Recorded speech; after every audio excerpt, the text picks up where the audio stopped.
सफलता मिलने के दो कारण हैं, या तो अभाव या फिर स्वभाव। अभाव में अगर व्यक्ति है तो सफलता के पीछे पड़ जाएगा, वो इतनी मेहनत करेगा क्योंकि अभाव है, कमी है। वो ये सोच के मेहनत करेगा, पढ़ाई करेगा कि अरे पढ़ लो, नवोदय विद्यालय पहुंच जाएंगे, विद्या ज्ञान स्कूल पहुंच जाएंगे, अच्छा स्कूल मिल जाएगा, हॉस्टल मिल जाएगा, खाना रहना पीना सब फ्री। ये अभाव, क्योंकि उसके पास अच्छे स्कूल में एडमिशन कराने के लिए पैसे नहीं हैं, महंगी किताबें खरीदने के लिए पैसे नहीं हैं, ट्यूशन के पैसे नहीं हैं, गांव से दूर शहर जाने के लिए 1,000-1,500 रुपये गाड़ी का किराया नहीं है। ये अभाव हुआ। इस अभाव की वजह से उसको पढ़ना पड़ेगा, अभाव की वजह से। अब आ गया स्वभाव। अब स्वभाव है, स्वभाव कैसा है? मुझे बड़ा करना है, मुझे बड़ा बनना है, पापा ने इस लेवल तक पहुंचाया, मुझे और आगे ले जाना है, अपने मम्मी पापा का नाम करना है, अपने मम्मी पापा का नाम करना है। स्वभाव में है, स्वभाव में ही है कि टॉप करना है, स्वभाव में ही है कि पढ़ाई में टॉप करना है। तो या तो अभाव में या फिर स्वभाव में, तभी सफलता मिलेगी। तो चलिए, हम तो यही चाहते हैं कि किसी के जीवन में अभाव न हो, सबका स्वभाव बन जाए और सभी तरक्की कर जाएं। आज आपने देखे, दो हमारे स्टूडेंट आए हुए थे, कितना अच्छा लगा, सुखद अनुभूति हुई। अरे इतने साधारण परिवार से हैं। ओहो, अभी उनके फादर का फ़ोन आता है, वो कहते हैं कि जब मेरा बेटा MBBS की परीक्षा पास किया तो फ़ोन आने लगते हैं, भैया 1,00,000-2 लाख की ज़रूरत हो बताना, 1,00,000-2 लाख की ज़रूरत बताना, क्योंकि लोगों को पता चल गया अब तो ये डॉक्टर बन जाएंगे, अब तो ये आगे बढ़ जाएंगे, अब इनकी हेल्प करो। ये सहयोग मिलने लगता है। कब मिलता है? जब लोगों को दिखने लगता है कि इनकी मतलब ये बच्चा अच्छा है, इसकी पढ़ाई में अगर पैसे नहीं है तो खर्च कर दो। आपने भी देखा होगा, मैं ऐसे बोलता रहता हूँ अपने स्टूडेंट से कि बेटा कभी आपके पास एडमिशन के पैसे नहीं हैं, आपके पास 1,000-1,500 की गाइड खरीदने के पैसे नहीं हैं, पापा तक खबर न पहुँचे, मुझे फ़ोन करना, मैं दूंगा, और जब नौकरी करना मुझे दे देना। ये कह के उनके अंदर एक उम्मीद जग जाती है कि अगर कभी ऐसी दिक्कत आएगी तो सर हैं। लेकिन ये सबके लिए नहीं है कि धक्का मार मार के पढ़ाए जा रहे हो, पढ़ ही नहीं रहे हो, छिट्टा मार मार के जगाया जा रहा, बेटा उठो पढ़ो। उनके लिए नहीं, जो वाकई में त्याग तपस्या कर रहे हैं, जो बिल्कुल छोड़ चुके हैं, कोई शादी ब्याह नहीं जाना है, कोई जो है बर्थडे पार्टी नहीं करनी है, बस कोई मेला वेला नहीं जाना है कि गांव का मेला है चलो पापा चलो घुमा दो, नहीं, अब तो सीधे मेला नहीं मॉल में घूमेंगे, मेला नहीं मॉल में शॉपिंग करेंगे, ऐसी लाइफ बनानी है। तो चलिए पढ़ते हैं, लाइफ बनाते हैं। तो आज का पहला क्वेश्चन है, किसी संख्या को उसी संख्या से गुणा किया जाए तो गुणनफल 7,056 हो तो वो संख्या क्या होगी? किस संख्या को, वो संख्या पता करनी, किस संख्या को उसी संख्या में गुणा किया जाए तो गुणनफल 7,056 हो, वो संख्या बताओ। अब बताओ वो संख्या अब कैसे पता करेंगे? भाषा से, लैंग्वेज से, भाषा को समझो। जब इस तरह की भाषा हो तो समझ लेना इसका मुझे वर्गमूल निकालना है। 7,056, अब 7,056 लिख लो भैया, और वर्गमूल ऐसे निकालते हैं। ये जोड़ा बनाते हैं, इधर से जोड़ा बनाओ, 2 अंक ले लो, फिर 2 अंक ले लो। बेटा आयुष मज़ा आ रहा? मुंडी नहीं, मुंह से बोलो। हाँ मज़ा लो बेटा, अब याद करो। अरे जब भी पढ़ाई बैठो तो 2 भगवानों को याद कर लो, माता पिता को, बस उनके लिए करना है, बस ध्यान दो इधर। हाँ क्या करेंगे? 70 क्या पढ़ेंगे? 70 को देखेंगे। अब ऐसा वर्ग देखो जो 70 से कम हो। तो 8 का होगा 64, 8 यहाँ भी लिखो और 64 यहाँ भी लिखो। 70 में 64 चले गए 6, सही है ना? अब अगला जोड़ा उतार लो। अब इसके बाद दूसरा जोड़ा उतारने के बाद अगला कार्यक्रम यहाँ पर देखो, ये ऊपर जो लिखा है इसका दूना लिखो, 8 का दूनी 16। अब 16 का टेबल ऐसा पढ़ो कि 65 ज़्यादा न जाए। अब यहाँ देखो भाग विधि चल गई, 16 चौको 64, चौको माने 4, 4 यहाँ और 4 यहाँ। अब यहाँ जो 4 लिखा है और 164 से गुणा करके यहाँ रख दो, 4 चौको 16, 4 4 जा 16 का 6, कैरी आया 1, 6 चौको 24 माने 6 मतलब 6 चौको 24, 4 छंग 24 और एक कैरी वाला 25 के 5, हासिल आ गए 2, तो 4 इक्के 4 2 6, पूरा कट गया। तो हमारा जो है वो संख्या क्या है? 84 है। अगर हम 84 को 84 से गुणा कर दें तो 7056 हो जाएगा। कितना आसान है, लेकिन कैसे आसान हुआ? भाषा को समझा, पूरा ध्यान दिया। पिक्चर जैसे देखते हो ना, हाँ अभी पिक्चर में जब कोई बढ़िया सीन आता है, ढिशुम ढिशुम हो रहा है, कोई आगे आड़ जाता है तो क्या करते हो? हटो, साइड में हटो। नहीं तो ऐसे टंगे रहते हो, ऐसे ऐसे देखा करते हो, ऐसे पूरा एक एक सीन आंखें फाड़ के देखते हो। पढ़ाई में क्यों नहीं देखते हो? पढ़ाई में ऐसे उंघा रहे हैं, जब हम देख रहे हैं तो अरे सर देख रहे, और देख लो। ये आदत आपको असफलता की ओर ले जाएगी। चलिए 70 का 30% बराबर 63 का कितना प्रतिशत होगा? मतलब 70 का 30%, 70 का 30%, 30% माने 30/100 बराबर 63 का। अब 63 का x%, समझ गए ना? मतलब 70 का 30% जितना होगा उतना ही 63 का x% है। अब यहाँ पर हम क्या करेंगे? अब क्या करेंगे? अब 1 0 ये काटा, 1 0 काटा, 1 0 ये काटा, कितना आया? 21 आ गया ना? 2 0 नीचे 2 0 ऊपर, 17 के 21। मतलब क्या निकला? 63 का x% बराबर 21। मतलब 70 का x% कितना होगा? 21। अब क्या करेंगे? x बराबर 21, x बराबर 21 गुणित 100/63।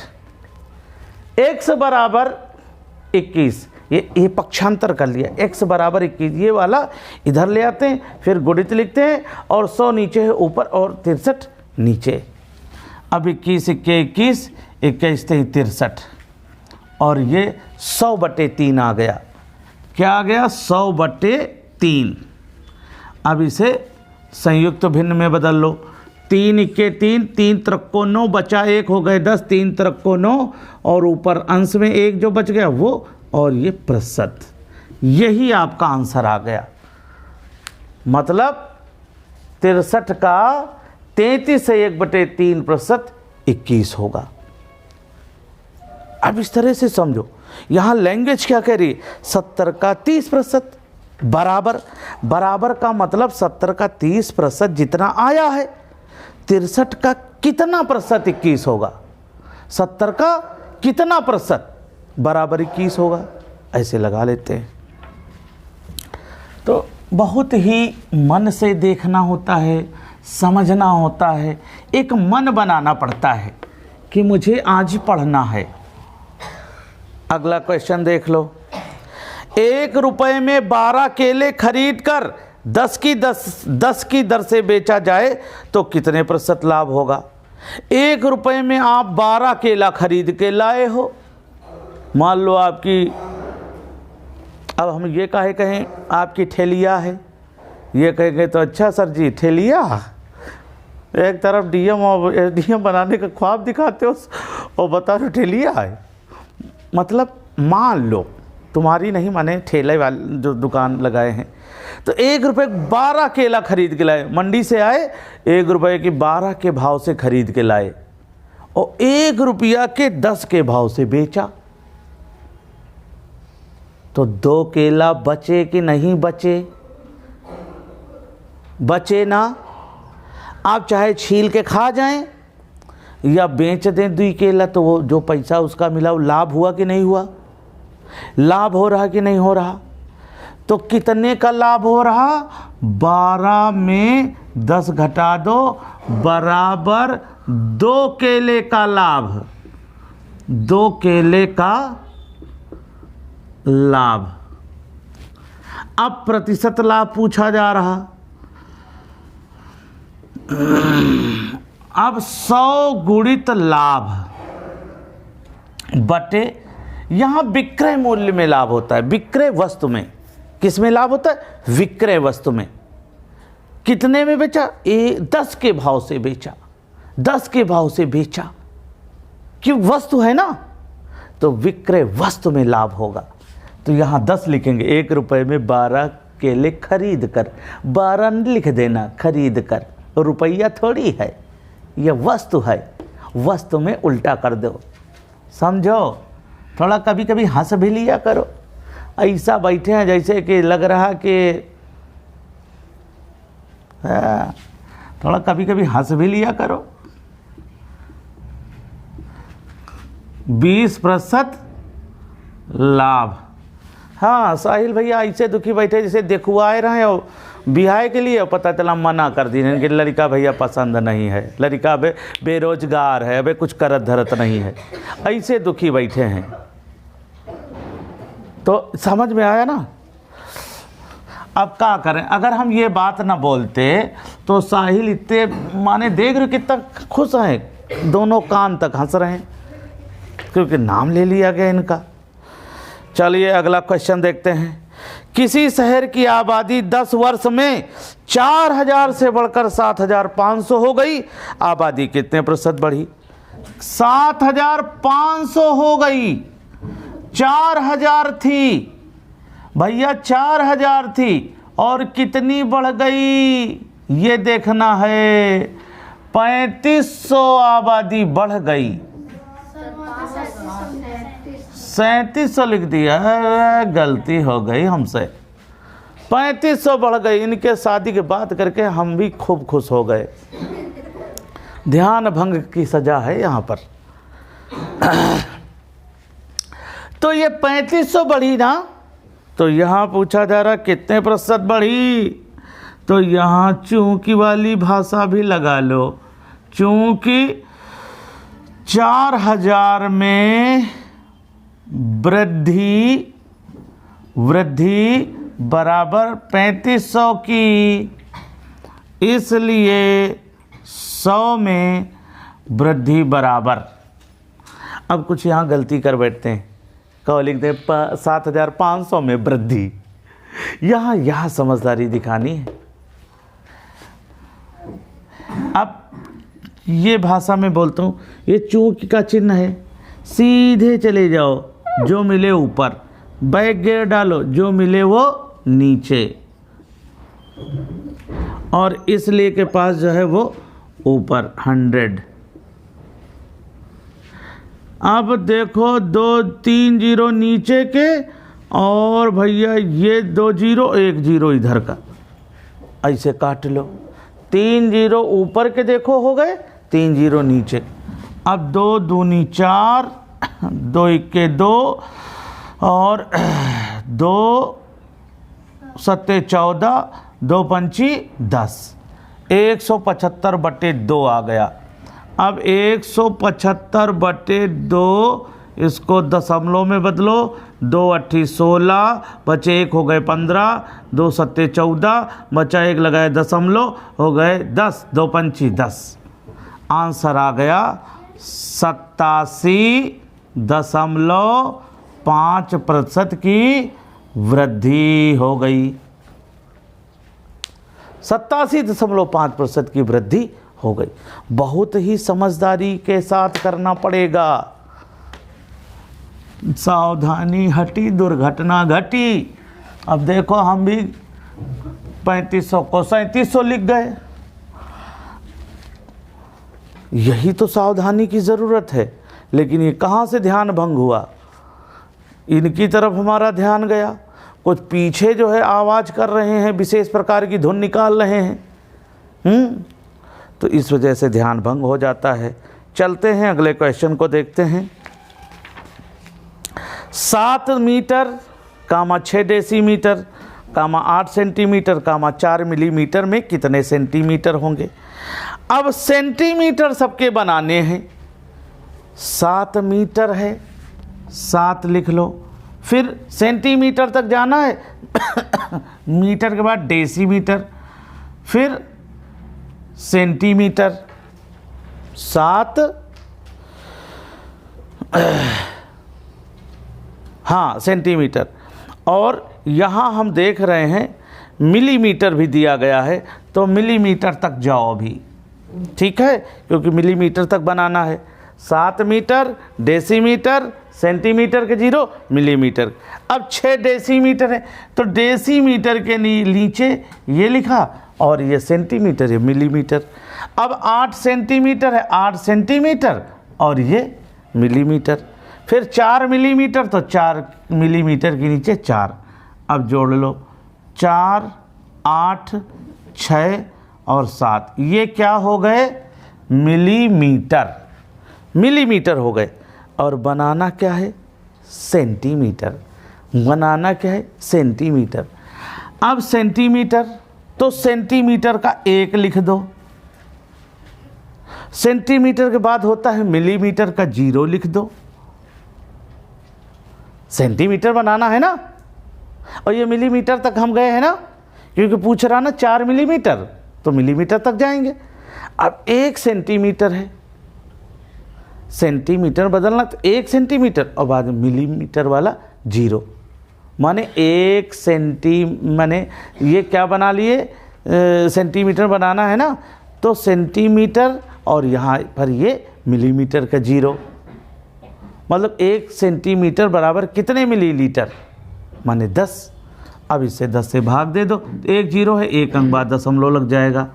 आंसर आ जाएगा 768.4 सेंटीमीटर आ गया। यहाँ पर बहुत सावधान रहने की ज़रूरत है। यहाँ गलती हो सकती है, इतना चौकन्ना रहना पड़ता है, और नहीं चौकन्ना नहीं रहोगे तो पता चला। आगे देखते हैं। 7 घोड़े और 5 बैल का दाम 8,930 रुपये है। अगर एक बैल का दाम 470 रुपये हो तो एक घोड़े का दाम कितना होगा? 7 घोड़े खरीद के लाए और साथ में 5 बैल लेकर के आए। इनका टोटल दाम है 8,930 टोटल। अगर एक बैल 470 का है तो एक घोड़े का दाम, अब एक बैल 470 का है और बैल कितने खरीदे गए? 5। क्वेश्चन में देखो 5 से गुणा कर लो। 5 0 0, 5 7 35 का 5, 5 चौको 20 और 20 3 23। 2350 रुपए के क्या हो गए? बैल लिख लो। अब 8,930 में 2,350 को माइनस करो, क्योंकि ये घोड़े प्लस बैल का कुल मूल्य है, समझे भैया, और ये केवल बैल का मूल्य है। तो जब बैल का माइनस हो गया तो घोड़े का ही तो बचा, तो 0। 13 में 5 चले गए 8, यहाँ बचे 8, 8 में 3 गया 5, और यहाँ 8 में 2 गया 6। अब 6,580 रुपये ये घोड़े का बैल है, घोड़े का मूल्य है। वो भी कितने घोड़े का मूल्य है? 7। तो यहाँ पूछा जा रहा है एक घोड़े का दाम, 7 घोड़े का दाम है, एक घोड़े का दाम पूछ रहा, 7 से इसे भाग दे दो, 7 × 7 और 7 9 63, बचे यहाँ पर 2 हो गए 28, 7 चौको 28 और 1 0, मतलब आंसर आ गया 940 रुपया। एक घोड़े का मूल्य आ गया 940 रुपये। ऐसे कर लेते हैं, लेकिन भाषा को समझना पड़ेगा। अब गुप्ता जी यही नहीं सोच पाएंगे, अरे क्या करेंगे, ये 470 है घोड़े का बैल का दाम, तो बैल से घोड़ा महंगा होता है। हाँ, पापा बताएं ना है कि घोड़ा महंगा होते है, बैल सस्ता होते है। बैल तो इतना सस्ता होता कि गाँव देखो तो घूम रहे खूब। तो 470 की है तो चलो 670 का लगा दो महंगा रेट। तो तुक्का मार सकते हैं, तुक्का नहीं, तिकड़म नहीं, इसका यूज करना। देवांश किसी काम को 10 घंटों में कर सकता है, अविरल उसी काम को 15 घंटों में कर सकता है। तो दोनों मिलकर उस काम को कितने दिनों में करेंगे, कितने समय में करेंगे? देखो, अब मान लो इसकी पेंटिंग करनी है इसकी, तो देवांश कितनी देर में कर रहा है? 10 घंटे में कर डालता है पेंटिंग। अविरल दुबला पतला है, 15 घंटे में कर रहा है। जो धीमे काम कर रहा है तो समय ज़्यादा लग जाएगा ना। और देवांश जुटा है स्पीड में, 10 घंटे में कर रहा है। अगर दोनों की ड्यूटी लगा दें तो एक ऐसे ही से करेगा, एक ऐसे ही से करेगा, तो काम अधिक होगा ना, अब समय कम लगेगा ना। तो क्या करते हैं ऐसे क्वेश्चन में, इन दोनों का 1-1 घंटे का कार्यक्रम निकाल लेते हैं। कैसे निकालते हैं? चूंकि 10 घंटे में करता बराबर एक काम, इसलिए 1 घंटे में करता बराबर। अब चूंकि सीधे चले जाओ, जो मिले गिनती ऊपर 1, वापस आ जाओ, जो मिले नीचे लिख लो, इसलिए के पास वाली ऊपर 1, तो 1 × 1 और यहाँ 10 बराबर 1/10 घंटे, माने 1/10। 1 घंटे में कितना? 1/10 भाग काम। इतना काम क्या? 1/10 भाग। आप क्या करेंगे?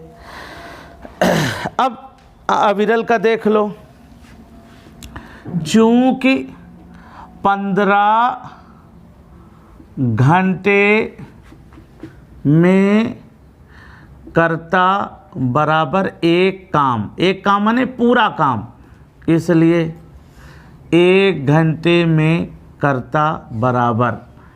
चूंकि सीधे चले जाओ, जो मिले ऊपर 1, वापस आ जाओ, मिला 15, वो लिखेंगे नीचे, और इसलिए के पास वाला ऊपर। अब 1 × 1 बराबर 1/15 भाग काम। 1 घंटे में दोनों कितना कर रहे हैं?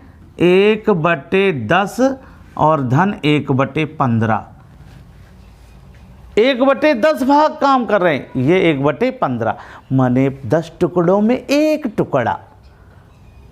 अब 10 टुकड़े बना दिए गए तो 1 टुकड़ा, और इनके लिए 15 बनाए गए, उसमें 1, तो अब दोनों को जोड़ लो। इनका एलसीएम कितना आएगा?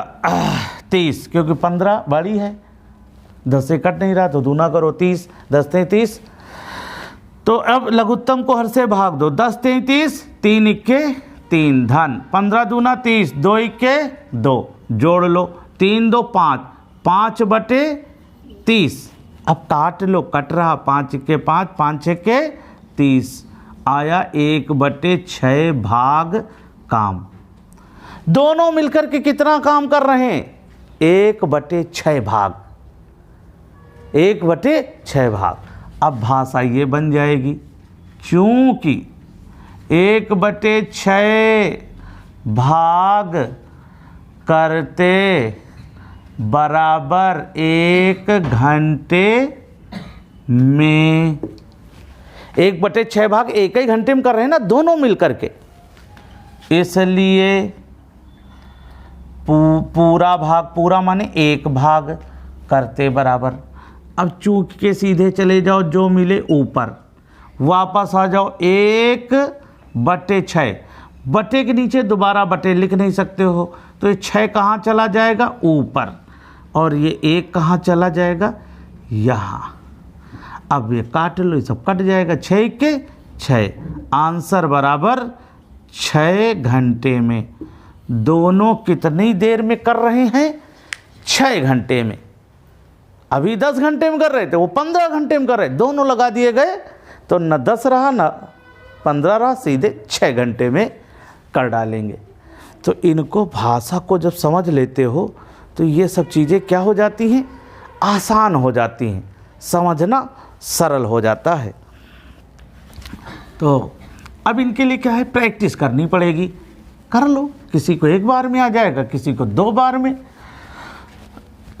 जिसको मान लो 3-4 बार में आ जाए 3-4, जितनी बार में जिसको समझ में आ जाए उतनी बार प्रैक्टिस करो। चलिए अगला देखते हैं। कितने सैकड़े ब्याज की दर से 500 रुपये का मिश्र धन 7 वर्ष में 640 रुपये होगा? अब यहां पूछा क्या जा रहा? कितने सैकड़े ब्याज की दर से, कितने सैकड़े, सैकड़े में क्या होता है? दर।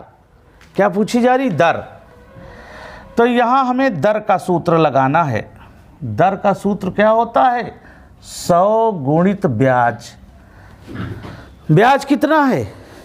अब 500 रुपया है कि 640 रुपया है? पढ़ने पर पता चला 640 तो मिश्र धन है और 500 मूलधन है। मिश्र धन में मूलधन जब घटा देते हैं तो क्या आ जाता है? ब्याज। ये निकल आया ब्याज, क्योंकि ये है मिश्र धन और ये है मूलधन, तो ब्याज आ गया 140। और फिर मूलधन लिखेंगे 500 रुपये, 500 रुपया मूलधन, मूलधन गुणित समय 7 वर्ष। आप देख सकते हो यहाँ पर 100 गुणित ब्याज बटे मूलधन गुणित समय। दर है तो यहाँ समय हो जाएगा। 2 0 ये काट दो, 2 0 ये काटो, 7 इक्के 7, 7 दूनी 14, 0, 5 इक्के 5, 5 को 20, आंसर आ गया 4%। आप साधारण ब्याज की एक्सरसाइज में जाएंगे, वहाँ देखेंगे ऐसे बहुत सारे सूत्र बताए गए हैं जिससे साधारण ब्याज जीवन भर के लिए याद हो जाएगा। तो बस आज इतना ही। एक बात बस यही कहेंगे, पढ़ते रहो, सीखते रहो, मम्मी पापा का नाम रोशन करते रहो।